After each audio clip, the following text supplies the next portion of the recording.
In our brand new series on healthcare, we meet Robert Prybutok, President, CEO, and owner of Polymer Technologies Incorporated, a manufacturing company in Newark, Delaware. For the past 23 years, the man called Bob has self-insured his employees through the company policy. But that could all change now that the Affordable Care Act has been ruled constitutional.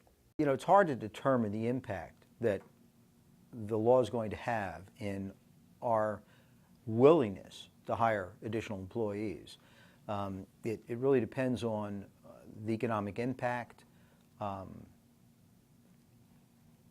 and what our options are.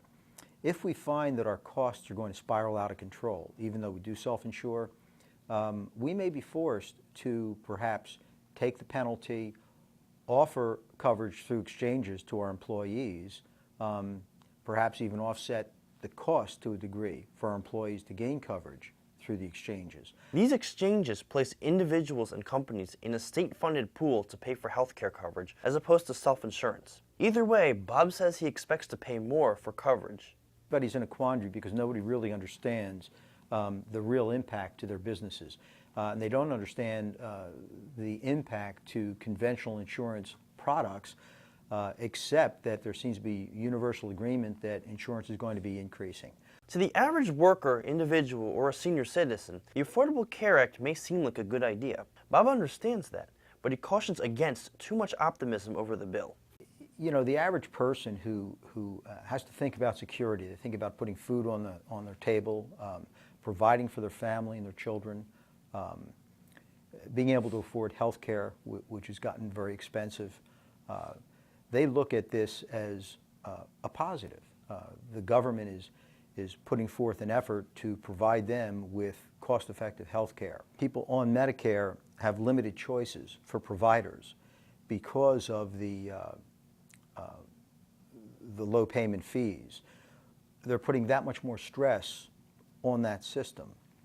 So I don't really understand how pulling money from Medicare and putting it towards Medicaid is going to be a positive in the balance of things. But to business owners like Bob, the price for the healthcare overhaul is too high.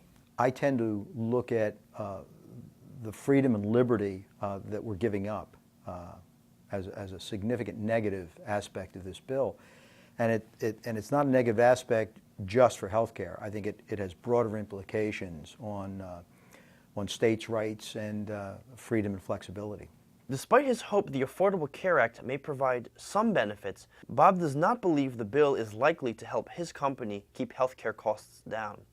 You know, as it is, healthcare is an extremely expensive item for our company.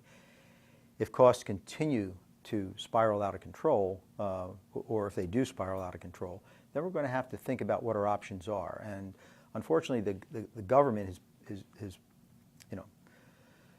established the concept of exchanges as an option for business, and a lot of business may take advantage of it. I don't know the economics of the exchanges, whether they can be economically viable, and whether this bill is going to ultimately result in a single-payer government-controlled system. What's going to suffer is accessibility to health care. In Newark, I'm Sam Friedman.